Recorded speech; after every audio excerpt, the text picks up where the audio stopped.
Well, it finished Leeds United 0, Arsenal 0 at Ellen Road in the Premier League this afternoon. And Brian Kerr, you were watching that match with me.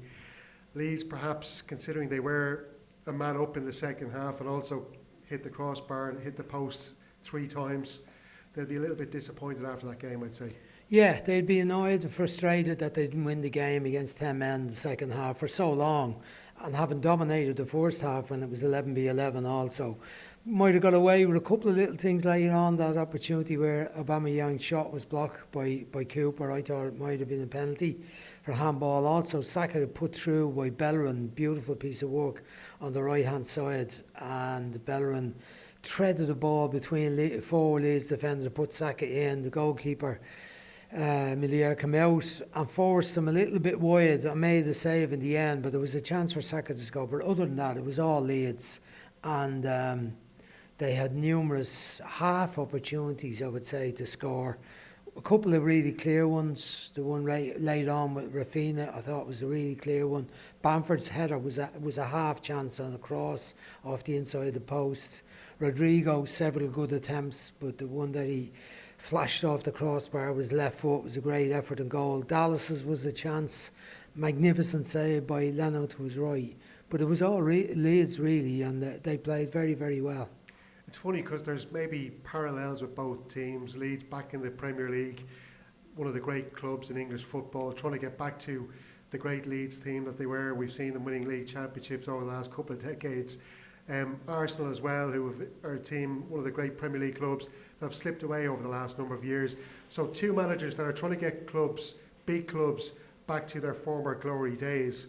But I suppose then when you look at the fact that they're going into the international break off the back of really bad defeats, they'll be just happy maybe to get that scoreless draw, keep a clean sheet, and then see where they can build from here. Well, from the point of view of Leeds, to have a clean sheet was very good. I think it's 21 home games since they've had a clean sheet. That's some statistic for a team that won the league last year by 10 points. But overall, I think given that they've conceded 17 goals in the first 8 games of this season, it was... you wouldn't be optimistic going into every match, but that's not the attitude of Bielsa. The attitude is that it seems to be about all-out attack, aggressively been on the front foot, irrespective of what position you're in on the field. So, playing that way, you're bound to concede opportunities, and the better the opposition is, the more likely you're going to convert those opportunities into goals. Today, Leeds didn't cough up many opportunities to Arsenal. They made them look quite ineffective, really. So that was good. They made a lot of chances themselves. They didn't take them. They looked inventive. The passing was quite good. The pitch was very soft, I'd say, which didn't help the players' footing. From Arsenal's point of view, they kept a clean sheet when they were down to 10 men. I think that was probably the best you could say about Arsenal, whether they were disciplined in the second half apart from the red card. They got into good defensive positions. They were brave.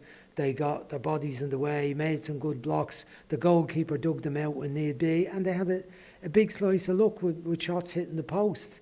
So the satisfaction from Arsenal's point of view is that they didn't get beaten. For Leeds, I think they look like a team that will be comfortable enough in the Premier League this season. So you do think Leeds will stay up? Oh, we do, yeah. Based on what I've seen, what I've seen up to now in the matches, a lot of entertaining matches, lots of goals at both ends.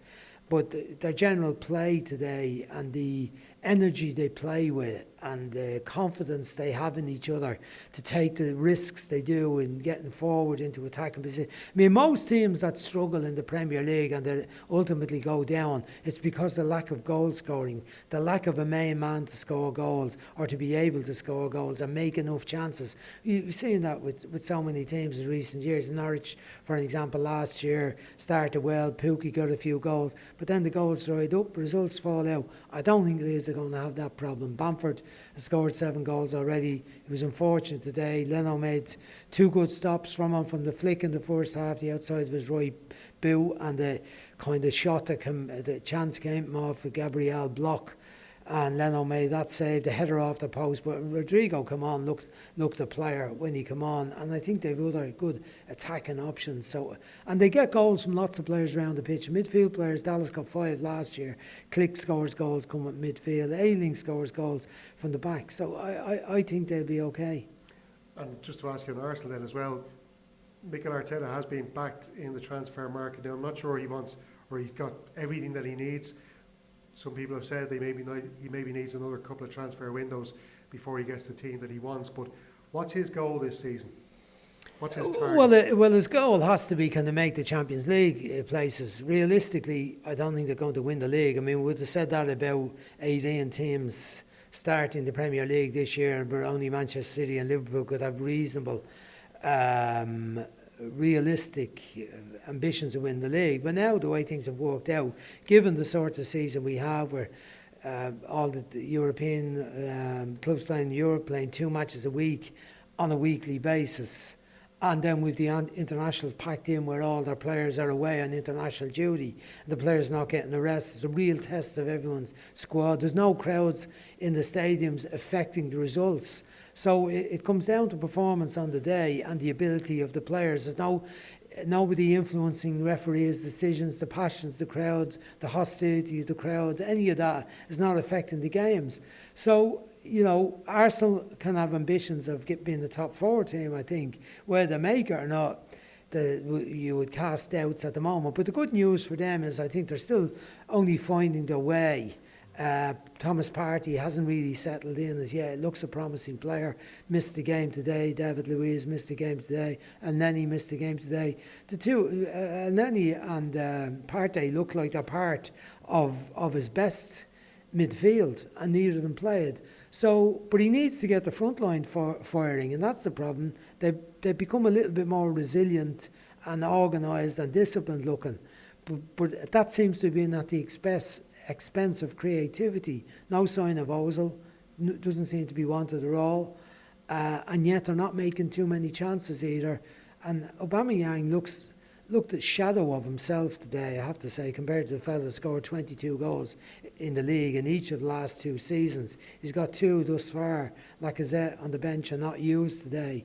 So that area of the pitch have got to improve, but you know, give the man time, give the man a chance. He's not had too much time. The transfer window was exceptional circumstances in the most recent transfer window. I don't think too many clubs very few clubs did an awful lot of business.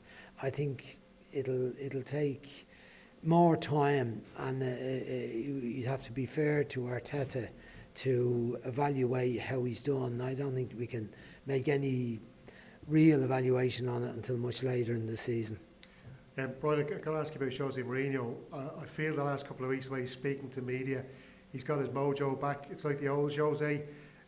His team are playing very well. They started off that dreadful day against Everton on the opening day of the season, but since then they've been really good. He's fighting on 2 fronts between the Europa League and the Premier League as well, and yet he's still getting wins. Last night, I know you said earlier on the radio that it was a bit slapdash at the back. They were kind of maybe trying to get back and defend against Manchester City, but they still held out and got that victory, and have, you know, Harry Kane and Son, who are in the form of their lives at the moment. They've got to be a real contender to win the title now. Well, I wouldn't see them as a real contender. I think I didn't mean that they were slapdash in defending. I just thought that they were a bit fortunate to get away with some of it sometimes. I mean, Lloris had a quiet game for most of the game, but he made a couple of saves when he had to. He was a bit lucky. They were even lucky where there was an incident and a shot hit Jesus, and it was going in, and Jesus was lying on the ground and offside was given against him. But the shot was going in had he not been there, and the flag was put up against him. And I thought that favoured Spurs. They got a little bit of luck in that instant particularly. There was a few other occasions where it just broke for them around the box. But in saying that, I thought Dyer, the centre-half partnership actually of Dyer and Alderweireld played very well. Alderweireld had a busy time in the international break. The full-backs, Urier was much more disciplined than usual as well. Just as a team, Højbjerg, His defensive position was very good in Sissoko. They made it into a back six at times without the wide players. Often we see teams fall into a back six and the wingers are doubling up as full backs. But yesterday it was more Sissoko and Højbjerg were doubling up as centre halves, and Kane was dropping into midfield and affecting the game. And Dembele did all right for an hour, made a critical contribution to the first goal, and looked that threat. Still doesn't look as mobile as he needs to be, but I would still be surprised if Spurs are in contention for the long road on this one. I think they've improved a lot. I think team spirit has improved dramatically. There's a bit of clarity about the way they're playing.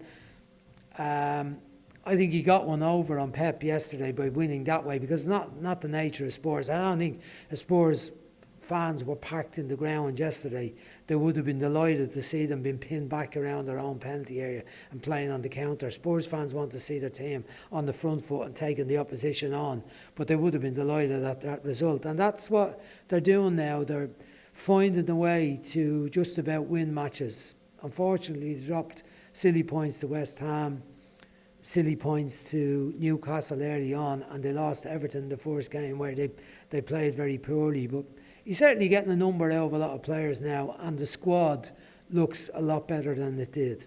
And Harry Kane perhaps could be footballer of the year at the end of the season, where he's playing. Well, we're not even a third into the season, but Harry Kane is a superb player. His goal scoring record is tremendous, and yet he didn't score it again yesterday in the league, but he was the best player on the pitch. Great stuff, Brian. Thanks very much. Thank you, Stephen. Thanks a lot.